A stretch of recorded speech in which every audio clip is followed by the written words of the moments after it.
What's up, everybody? Back at it again with another tech tip.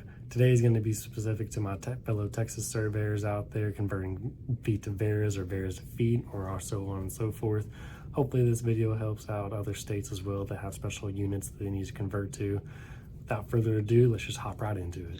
So the first thing you're going to want to do, I've got a blank file right here. I'm going to use the command FINDFILE.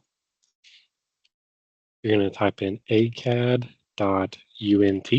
That is our unit conversion file. Just going to hit enter, spacebar, whatever you use. And this is what it's going to pull up. We've got all of our, this is the path right here, see users, your name, whatever else. We've got our acad.unt file right here. We're just going to open that up. Opens up in a text box. And here's where we can edit everything.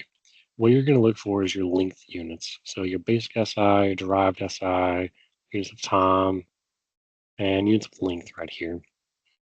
You can add it in at the top or bottom, whatever you want to do. I added mine into the bottom.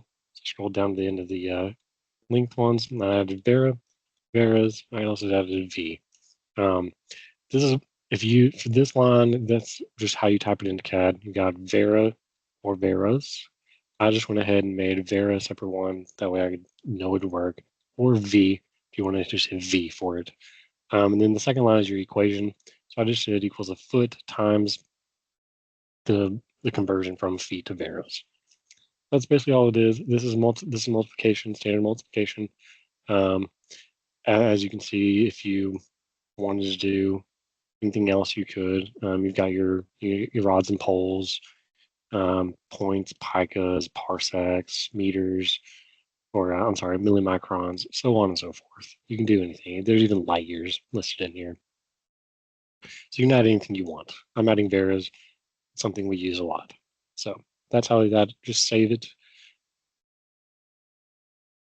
You will have to X out of CAD to be able to save it and have it load in, then just restart it.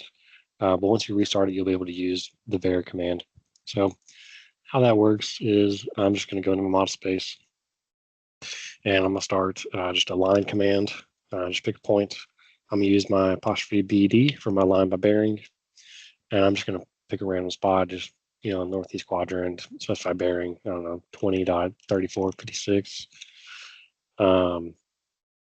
Specify distance. Here's where you're going to do something different. You're going to type apostrophe cal to get to the calculator. Your expression is going to be cvunit for convert units, and it's going to be the number that you want to convert, your from unit, and then your to unit. So if I had 30 feet, I'm going to do 30. I'm going to do feet, comma, feet, and then I'm going to do my varas.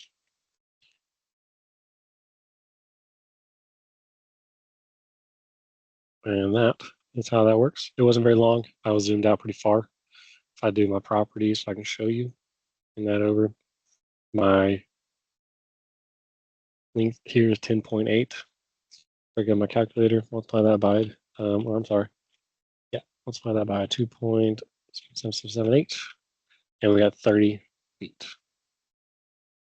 that's how that works.